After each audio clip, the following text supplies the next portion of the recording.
सियासत भी अजीब चीज है, जब इनके पास थी तो बेहतर थी, अब हमारे पास है तो ये कहते हैं तबाह हो रहा है। तो मैं समझ सकता हूं कि इनकी पीड़ा है सर। यहाँ हमारे बीजेपी के दोस्त कैजुअल्स, हाँ जी, इनको क्यों नहीं किया? चौथे बजट पे भी इनने कहा हम 1 महीने में करेंगे, आज 7 साल हो वो बेचारे अभी भी ऐसे ही। लेकिन हमारे मैनिफेस्टो में है कि ये 5 साल का जो मैनिफेस्टो है उसमें हम हर एक को रेगुलराइज करेंगे, हर एक जो हमारा कैजुअल है उसको हम करेंगे। ये इस नेशनल कॉन्फ्रेंस और हमारे मैनिफेस्टो का वादा है। ये इसीलिए खुश है कि दिल्ली से बजट आए, क्योंकि इनको कुछ पता ही नहीं इसके बारे में। मैं सजाद साहब की भी पीड़ा समझता हूँ, क्योंकि इनके साथ ही बैठे, इनकी पीड़ा इनके साथ ज्यादा है। पीड़ा मतलब पेन इनकी ज्यादा है। सर हम कोशिश कर रहे हैं कि हम टॉफी और दूध भी लोगों के घरों तक पहुंचाए, ताकि कभी कोई हुक्मरान फिर टॉफी और दूध के लिए किसी का कत्ल ना करे। सर अपोजिशन एक वो मामा की तरह है कि जब उसको हम कहवा देते तो वो कहते हैं नून चाय कहाँ है, और जब हम इनको नून चाय देते वो कहते हैं बादाम कहाँ है। तो ये इनका काम है, इनका ये अपोजिशन इसीलिए कहलाते कि इनको कुछ बोलना है। अफसोस है इन लोगों को, ये जो यहाँ बैठे कि इसी हाउस को एक मूवी के लिए इन लोगों ने मूवी यहाँ शूट एक मूवी ड्रामा बना दिया, जब इनके लोगों ने यहाँ वो जो यहाँ मूवी चल रही थी बॉलीवुड की मूवी इसी हाउस में किया, ये सोच के कि ये सेंटिटी इस हाउस की थी। तब हम नहीं थे, आप लोग थे, आपके लीडर्स थे जिन लोगों ने वो इजाजत दी, या एक फिल्मी अखाड़ा बना दिया इसी हाउस को। मकसद क्या था सर? मकसद था इनका कि इनको लगा था कि शायद अब असेंबली वापस बनेगी नहीं, शायद जमहूरियत वापस नहीं आएगी, शायद इनका वही कर्ज था। लेकिन जाके रखे साहियां मार सके ना कोई। अल्लाह ताला जिसके साथ होता है, इलेक्शन भी हुआ और सुप्रीम कोर्ट की वजह से हुआ, इनकी वजह से नहीं हुआ। सुप्रीम कोर्ट की वजह से इलेक्शन भी हुआ और इसकी सैंक्टिटी भी इंशाल्लाह वापस आ गई। आज नेशनल कॉन्फ्रेंस अपनी हुकूमत में है। एक बहुत अच्छा शेर उससे शुरू हुआ था और मैं वो फिर से एक बार दोहराऊंगा। अज़्म रासिक शौक़ कामिल साए पैहाम की कसम, ये ख्याल खाम है तेरा तो मंजिल दूर है। ये हमारे मैनिफेस्टो का पहला अल्फाज था। सर पत्थर पे जो नक्श उबारो तो कोई बात बने, पत्थर पे जो नक्श उबारो तो कोई बात बने, बर्फ की सिल पे तराशा हुआ चेहरा, आखिर कब तक।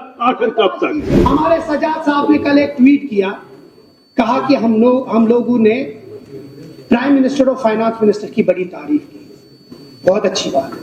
कहा सर जहां ये खड़े हैं, जब ये पिछली बार मिनिस्टर थे, ये उठे और अपने मुंह से बोला कि मैं बीजेपी का बहुत बहुत मेहरबान हूं। किस लिए? एक पासपोर्ट के लिए, एक पासपोर्ट के लिए। इसने योगी आदित्यनाथ को भी तारीफ की, इसने बीजेपी की भी तारीफ की, हर किसी की तारीफ की। अगर हमने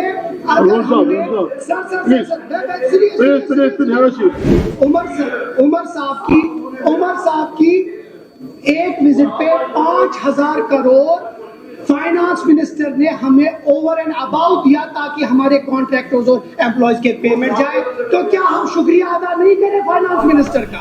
मैं बजट के सिलसिले में आपके सामने खड़ा हुआ हूँ, एक अगस्त असेंबली के सामने। सर जिस तरीके का बजट था, मैंने अहमद अली फराज और अल्लामा इकबाल साहब के दो जो कलाम है उसको एक साथ किया, क्योंकि ये बजट ऐसा है कि इसमें एक से काम नहीं चलता। खुद भी रंग लाई है और सबको रंग दिया, खुद भी जीत गए हैं और सबको जिता दिया। इसके बाद फिर अल्लामा इकबाल कहते हैं, तुलुए फज्र की सुबह है हर एक शाम से बेहतर, मुश्किल है लेकिन जो कर गया वो काम से बेहतर। सर इसको इंग्लिश में तर्जमा करता हूं क्योंकि बीजेपी वाले ज्यादा ये समझते नहीं है। He has brought color to himself and given colors to others. He has not only won for himself but made others victorious too. The dawn of morning is better than every evening. Though difficult, the one who achieved it, his work is greater. Honorable sir, आज एक historic moment पे मैं यहाँ खड़ा हूं। जो budget Omar Abdullah साहब ने यहाँ पेश किया वो शायद जम्मू कश्मीर की असेंबली की हिस्ट्री में पहली बार है कि एक चीफ मिनिस्टर ने इतना जबरदस्त बजट पेश किया है। सर, ये पहली बार है कि एक चीफ मिनिस्टर साहब, एक फाइनेंस मिनिस्टर साहब अपने ऑफिस और बोर्ड रूम में नहीं बैठे।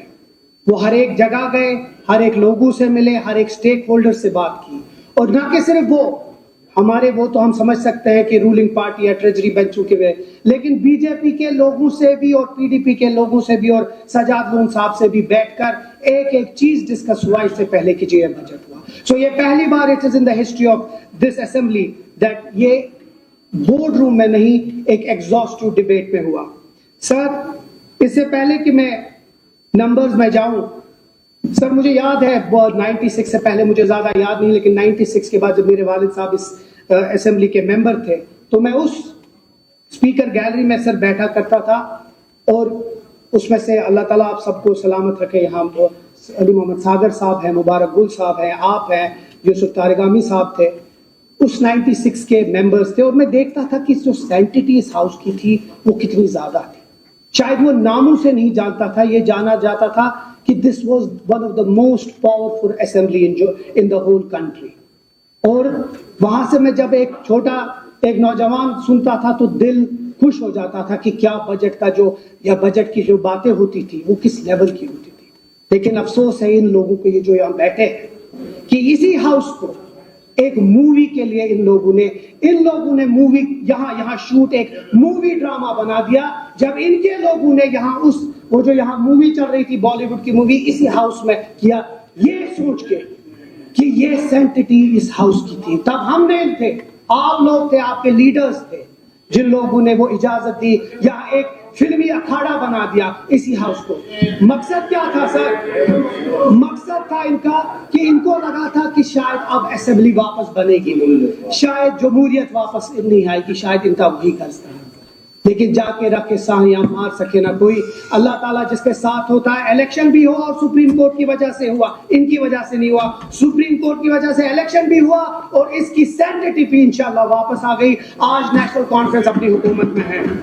सर, उसी तरह मैं पिछले दिनों सर पीछे लेजिस्लेटिव काउंसिल में गया सर, छोटी सी उस पर खिड़की है, वहां से देखा सर, क्योंकि ये इसके साथ नहीं मेल खाता, लेकिन क्योंकि उस हाउस में भी बहुत बड़े नाम है। ये हाउस सिर्फ एक छोटा सा हॉल नहीं है, एक कुर्सियां या टेबल नहीं है सर, उसकी हालत बहुत बुरी है। टेबल जो रास्ते पे सारे कुछ घिरा हुआ है। सर, मेरी इतनी रिक्वेस्ट होगी, इंशाल्लाह मुझे पूरी उम्मीद है स्टेटहुड जरूर वापस आएगा और भरपूर तरीके से आएगा और लेजिस्लेटिव काउंसिल भी वापस बनेगा, लेकिन तब तक उस हाउस पर थोड़ा तखद्दुस सर वापस बरकरार करिएगा। सर, ये पहली बार ये बजट 7 साल के बाद पेश हुआ है और विरासत में हमें कुछ नहीं था। मेरे साथ हमारे बीजेपी भी कुछ फ्रेंड्स थे, आपकी वसादत से हम पीआरएस लेजिस्लेटिव वहां कॉन्फ्रेंस में गए दिल्ली, वो ज्यादातर बजटिंग पे था। और आप हैरान होंगे, और मेरे बीजेपी वाले साथी भी उस वक्त बड़े गुस्सा हो गए थे, अपनी पार्टी पे गुस्सा हो गए कि जब भी हमने कोई सवाल पूछा कि जनाब आपने इतनी बड़ी बड़ी बातें, इतने बड़े बड़े फिगर्स, आपने कैपिटल एक्सपेंडिचर, रेवेन्यू एक्सपेंडिचर, इन सब की बात कर दी, सर जम्मू कश्मीर को कुछ बताइए। और एक ही जवाब आता था कि हमारे पास it is not applicable, there is no information about Jammu Kashmir. This is the height कि जम्मू कश्मीर में, ये मुझे हैरानी होती है जब मेरे दोस्त बीजेपी वाले उठते और कहते 7 साल में हमने ये किया, 7 साल में हमने वो किया। यही लोग फिर उसके बाद जल शक्ति स्कैम खड़ा करते हैं, यही लोग फिर बाकी बात करते हैं। लेकिन जब हमारे पास कोई इंफॉर्मेशन नहीं था, इसका मतलब है कि जब दिल्ली से बजट बनता था, एलओपी कभी बाहर जाकर मीडिया में ये नहीं कहता था कि जनाब बजट का क्या हुआ। एक भी इंफॉर्मेशन जम्मू कश्मीर के बजट के लिए नहीं थी। सर, रोम एक दिन में नहीं बना, इसीलिए जो हमारे पास चीजें हैं वो एक बजट या एक दिन से नहीं होगा, इसमें वक्त लगेगा। सर, हमारे पास अगर आप देखेंगे, जब टोटल रिसीट्स देखते हैं 1.12310 करोड़, उसमें सैलरीज 23,894 है, पेंशन 15,300 है, पावर परचेजेस 9,000 है, इंटरेस्ट पेमेंट्स 11,518 है। उसके बावजूद भी ऐसा बजट आज पेश करना जहां बैक में कुछ नहीं था, मुझे लगता है मरहबा और आफरीन उमर अब्दुल्ला साहब पे जो उन्होंने ऐसा बजट किया।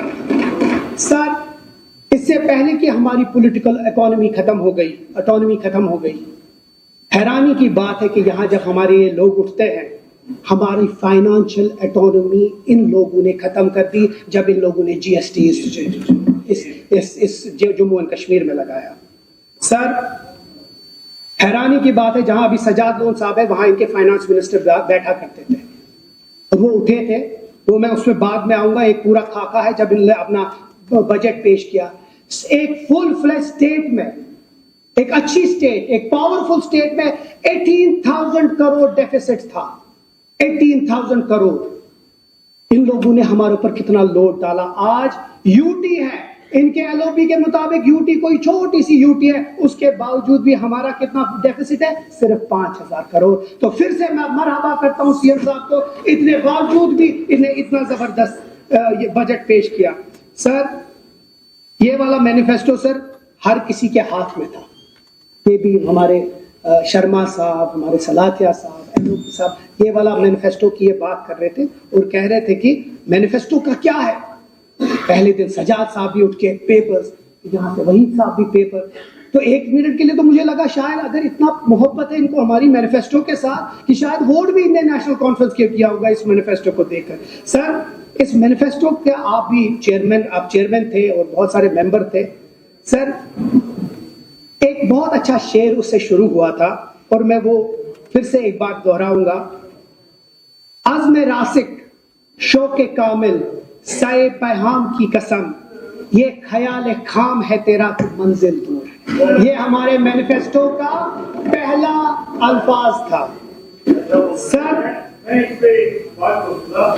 पत्थर पे जो नक्श उबारो तो कोई बात बने, पत्थर पे जो नक्श उबारो तो कोई बात बने, बर्फ की सिल पे तराशा हुआ चेहरा, आखिर कब तक, आखिर कब तक। अभी तो मैं आप तक आया ही नहीं।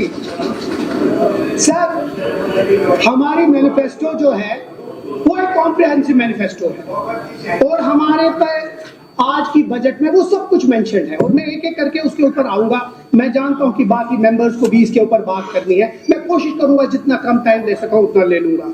सर, अपोजिशन एक वो मामा की तरह है कि जब उसको हम कहवा देते तो वो कहती है नून चाय कहाँ है, और जब हम इनको नून चाय देते वो कहते हैं बादाम कहाँ है। तो ये इनका काम है, इनका ये अपोजिशन इसीलिए कहलाते कि इनको कुछ बोलना है। नहीं तो आज तक मुझे नहीं लगता है कि कभी किसी रूलिंग पार्टी के बजट पे अपोजिशन ने कहा बड़ा अच्छा बजट है। तो हम समझ सकते हैं और इनकी पीड़ा, क्योंकि पीड़ा क्योंकि मैं हिंदी स्टूडेंट हूं तो मैं पीड़ा समझता हूं कि पीड़ा means pain, so I can understand इनकी पीड़ा इस वक्त क्या होगी कि इतना मुश्किल में इतना अच्छा बजट पेश हुआ तो कुछ तो है इसमें कि ये कुछ करे। बट सर, ये सियासत भी अजीब चीज है। जब इनके पास थी तो बेहतर थी, अब हमारे पास है तो ये कहते हैं तबाह हो रहा है। तो मैं समझ सकता हूं कि इनकी पीड़ा है। सर, इस बजट में AAY की बात हुई है। जिस तरह मैंने कहा, रोम एक दिन में नहीं बना और हर एक चीज, कल उमर साहब ने भी अपनी प्रेस कॉन्फ्रेंस में यही कहा कि ये एक शुरुआत है। एक मकान बनाने में पहले प्लिंथ बनता है। हमारे पास जितना पैसा था हमने पहले ये सोचा कि जो सबसे निचली, जो पोरेस्ट ऑफ पोर है, पहले हम उनको AIY दे, पहले हम उनको 200 यूनिट दे। इसका मतलब नहीं हम रुके हैं। ये पहला बजट है, चौथा बजट और पांचवा बजट नहीं है। इनका बजट जब पेश हुआ था तो सिर्फ डेफिसिट था। हमारे पहले बजट में एटलीस्ट हमने शुरुआत तो की है। और AAY कोई 2 लाख नहीं है, बेनिफिशियरीज 1 मिलियन है जो ये लोग मिसलीड कर रहे हैं उसको। 1 million beneficiaries are of AAY and इंशाल्लाह इफ दिस गोज वेल, अगले बजट या जब भी इंशाल्लाह होगा, ये BPL भी इंशाल्लाह इंक्लूड होगा और वो हर कोई चीज होगा जो हमारे मैनिफेस्टो में है। सर,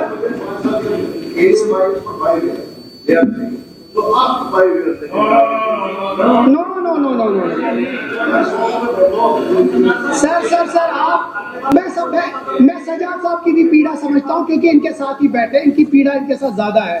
पीड़ा मतलब पेन इनकी ज्यादा है। सर, मैं समझ सकता हूँ उनके पास बैठ के उनके साथ बैठ के थोड़ा असर भी इनका ज्यादा होता है। सर, ये जो बजट है सर, जहां ये AAY के बारे में बात करता है, जहां ये जो हम पोरेस्ट ऑफ पोर की बात करता है, सर ये रोटी मकान की बात करता है।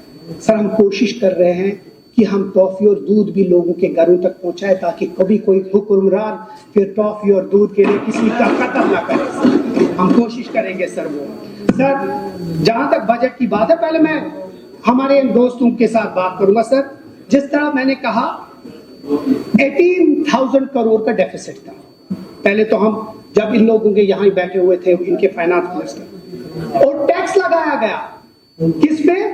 रेडी टू स्टिच क्लोथ, जो बेचारे गरीब अपना वो सिलते हैं उसके ऊपर भी टैक्स किया। ये चौथा बजट था, पहला बजट नहीं था। हमारे पहले बजट में भी कोई ऐसा टैक्स नहीं हुआ। उसके बाद क्या हुआ?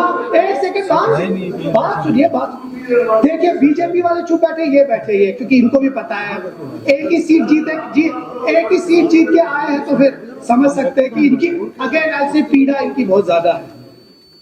उसके बाद सर